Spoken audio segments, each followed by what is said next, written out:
नमस्कार, स्वागत है आपका झारखंड समाचार में। झारखंड विधानसभा में 1,16,418 करोड़ का बजट पेश। इंफ्रास्ट्रक्चर, एग्रीकल्चर और नई योजनाओं पर जोर, सभी को साथ लेकर चलने की कोशिश। तो उच्च तकनीकी और स्कूल एजुकेशन पर खर्च होंगे 14,900 करोड़ रुपए। स्टूडेंट्स के लिए सरकार ने खोली झोली। आवासीय स्कूल से लेकर पॉलिटेक्निक तक को मिली सौगात। तो एक कैबिनेट का बड़ा फैसला सामने आया है। सरकारी नौकरियों का रास्ता साफ हो गया है। पुरानी नियमावली लागू रहेगी और राज्य में मैट्रिक इंटर पास करने की अनिवार्यता अब खत्म। तो वहीं विधानसभा में बोले सीएम हेमंत, सीओ सुलझाएंगे जमीन की अवैध जमाबंदी का मामला। तो अब तक की सभी बड़ी खबरों पे बात करने से पहले आपसे छोटी सी अनुरोध है कि कृपया वीडियो को एक लाइक अवश्य कर दीजिएगा, क्योंकि आपका एक लाइक करना ही हमारे मेहनत का फल होता है। तो शुरुआत करते हैं आज की पहली और बड़ी खबर से।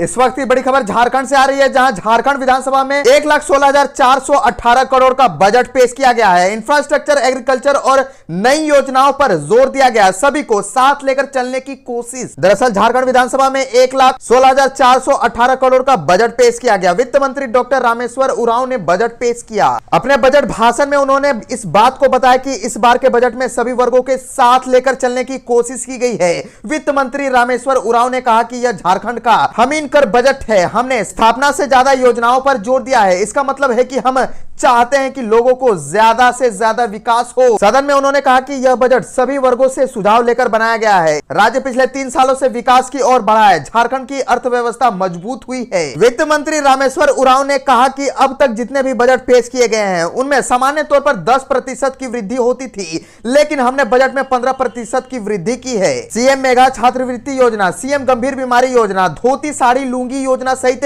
सभी योजनाएं सीधे राज्य की जनता से जुड़ी है। हमारी सरकार के पांव जमीन पर मजबूती से टिके हैं और आसमान की ऊंचाई को छूना है। हमारी सरकार ने राज्य के स्वास्थ्य व्यवस्था को बेहतर करने के लिए बेहतर ऋण प्रबंध किया है। बजट में हर क्षेत्र को आगे बढ़ाने की बात कही गई है। बजट में श्रम नियोजन एवं प्रशिक्षण विभाग के लिए बजट में 67% की वृद्धि की गई है। श्रम नियोजन के लिए 985 करोड़ का बजट प्रस्तावित है। वहीं मुख्यमंत्री सारथी योजना के तहत राज्य की 1,40,000 युवक युवतियों को कौशल प्रशिक्षण दिए जाने का लक्ष्य रखा गया है। उच्च तकनीकी और स्कूल एजुकेशन पर खर्च होंगे 14,900 करोड़। स्टूडेंट्स के लिए सरकार ने खोली झोली। आवासीय स्कूल से लेकर पॉलिटेक्निक तक को मिली सौगात। राज्य सरकार आगामी साल में स्टूडेंट्स पर 14,900 करोड़ रुपए खर्च करेगी। इस पैसे से तकनीकी, हायर एजुकेशन से लेकर स्कूली शिक्षा तक को दुरुस्त किया जाएगा। सरकार ने स्कूली शिक्षा एवं साक्षरता विभाग के लिए 12,546 करोड़ रुपए का बजट रखा है। वहीं उच्च और तकनीकी शिक्षा के लिए 2,354.53 करोड़ रुपए का बजट प्रस्तावित किया है। राज्य के 1828 पंचायत जीरो ड्रॉप आउट घोषित हो चुके हैं। वर्ष 2023-24 में राज्य के सभी पंचायतों को जीरो ड्रॉप आउट पंचायत बनाने का लक्ष्य रखा गया है। वहीं अगले साल तक वैसे सभी स्कूल जहां छात्र और छात्राओं के लिए अलग अलग शौचालय नहीं है, वहां अलग अलग शौचालय बनाए जाएंगे। मुंडारी, खड़िया, कुड़ुख, हो और संथाली भाषाओं के साथ बंगला और उड़िया की पढ़ाई चयनित प्राथमिक स्कूलों में कराई जाएगी। राज्य में नेतरहाट विद्यालय की तर्ज पर चाईबासा, दुमका और बोकारो में आवासीय स्कूल खोले जाएंगे। वहीं राज्य सरकार राज्य गठन के बाद उच्च शिक्षा से संबंधित संस्थानों, तकनीकी संस्थानों और छात्रावासों को जीर्णोद्धार कराएगी। वहीं जहां इनकी जरूरत है वहां इनका निर्माण भी कराएगी। इसके लिए 385 करोड़ रुपए का बजट रखा गया है। और बता दें कि उच्च शिक्षा के लिए बच्चों को सोचना न पड़े, इसके लिए गुरुजी क्रेडिट कार्ड योजना एवं प्रतियोगिता परीक्षाओं की तैयारी के लिए मुख्यमंत्री शिक्षा प्रोत्साहन योजना एवं एकलव्य प्रशिक्षण योजना चलाया जाएगा। इस योजना से 3700 स्टूडेंट्स को लाभ मिलेगा। तो एक कैबिनेट का बहुत ही बड़ा फैसला सामने आया है कि सरकारी नौकरियों का रास्ता अब साफ हो चुका है। पुरानी नियमावली लागू रहेगी। राज्य में मैट्रिक इंटर पास करने की अनिवार्यता अब खत्म होगी। दरअसल झारखंड में फिर पुरानी नियुक्ति नियमावली ही लागू होगी। सरकार ने 2015 की नियुक्ति नियमावलियों में जिन अतिरिक्त शर्तों को 2021 में जोड़ा था उसे वापस ले लिया है। यानी 2015 में बनी नियुक्ति नियमावलियों के तहत ही तृतीय एवं चतुर्थ वर्गीय पदों पर नियुक्ति होगी। इससे राज्य में नियुक्तियों का रास्ता खुल गया है। वर्ष 2015 की नियुक्ति नियमावलियों में हेमंत सोरेन की सरकार ने 2021 में 3 महत्वपूर्ण शर्तें जोड़ी थी। पहला, आरक्षित वर्ग के अभ्यर्थियों को छोड़ अन्य वर्गों के अभ्यर्थियों को झारखंड से ही मैट्रिक और इंटर की परीक्षा पास करना अनिवार्य था। इसके अलावा 15 क्षेत्रीय भाषाओं की सूची में हिंदी, संस्कृत और अंग्रेजी को हटा दिया गया था। इस सूची में केवल हो, मुंडारी, खरिया, पंचगर्निया समेत कुल 12 भाषाएं ही रह गई थी। साथ ही एक अन्य शर्त भी जोड़ गई थी, जिसके तहत अभ्यर्थी को स्थानीय रीति रिवाज, भाषा और परिवेश का ज्ञान होना अनिवार्य था। कैबिनेट की हुई बैठक में इस प्रस्ताव को मंजूरी दी गई।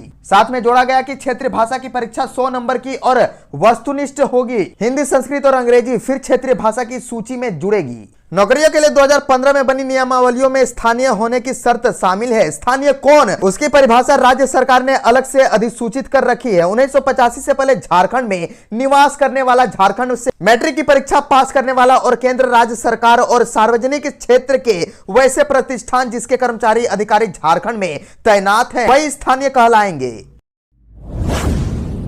विधानसभा में बोले सीएम हेमंत, सीओ सुलझाएंगे जमीन की अवैध जमाबंदी का मामला। मुख्यमंत्री हेमंत सोरेन ने कहा कि अवैध जमीन जमाबंदी मामले पर सरकार गंभीरता से विचार कर रही है। कहा कि जब जमीन की अवैध जमाबंदी हो जाती है तो उसे सीधे तौर पर रद्द नहीं किया जाता है। इस मामले की जांच सीओ स्तर से शुरू होकर डीसी कमिश्नर के माध्यम से सरकार तक आती है। कहा कि हमारी सरकार में 15,490 केस का निष्पादन हुआ है। कहा कि जहां तक कैंप लगाने की बात है, विभिन्न योजनाओं के लिए सरकार कैंप लगाती है। मुख्यमंत्री ने कहा कि सरकार आपके द्वार कार्यक्रम के तहत 2 बार के कैंप में 1 करोड़ से अधिक आवेदन आए हैं, जिसमें अवैध जमीन जमाबंदी के लाखों मामले सामने आए हैं। उन्होंने कहा कि सरकार के निर्णय लिया है कि अवैध जमीन जमाबंदी का विवादों का समाधान सीओ स्तर से कराया जाएगा।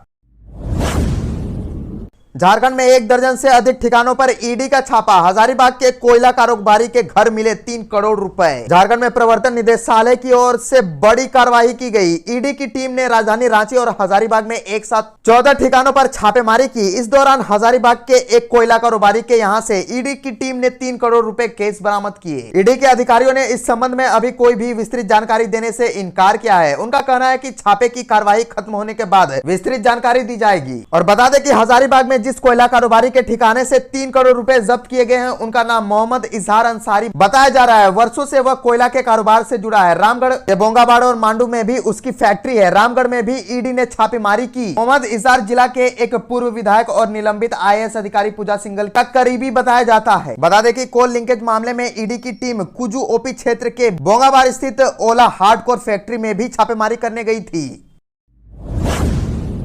रांची में आयोजित G20 सम्मेलन में बहुत सारे मुद्दों पर हुई चर्चा। भारत की G20 अध्यक्षता के तहत सतत ऊर्जा के लिए सामग्री पर अनुसंधान और नवाचार पहल सभा का 2 दिवसीय सम्मेलन झारखंड की राजधानी रांची में शुरू हो गया। होटल रेडिसन ब्लू में आयोजित सम्मेलन में 16 G20 सदस्यों, आमंत्रित अतिथि देशों व अंतर्राष्ट्रीय संगठनों के 21 विदेशी प्रतिनिधियों ने भाग लिया। सम्मेलन में लगभग 40 भारतीय विशेषज्ञों ने भाग लिया। सम्मेलन का समन्वय वैज्ञानिक और औद्योगिक अनुसंधान परिषद नई दिल्ली द्वारा किया जा रहा है। 3 सत्रों में आयोजित सम्मेलन में सतत ऊर्जा के लिए सामग्री के विभिन्न पहलुओं पर चर्चा की गई, जिसमें ऊर्जा सामग्री और उपकरणों से संबंधित 21वीं सदी की चुनौतियां, सौर ऊर्जा उपयोग और फोटोवोल्टिक प्रौद्योगिकी तथा हरित ऊर्जा के लिए सामग्री और प्रक्रियाएं। इन विषयों पर प्रतिनिधियों ने चर्चा और पर्यावरण संरक्षण और स्थिरता के लिए कार्बन उत्सर्जन नेट शून्य लक्ष्यों को प्राप्त करने के लिए सामूहिक रूप से ऊर्जा सामग्री चुनौतियों को हल करने पर संयुक्त रूप से काम करने पर सहमति व्यक्त की।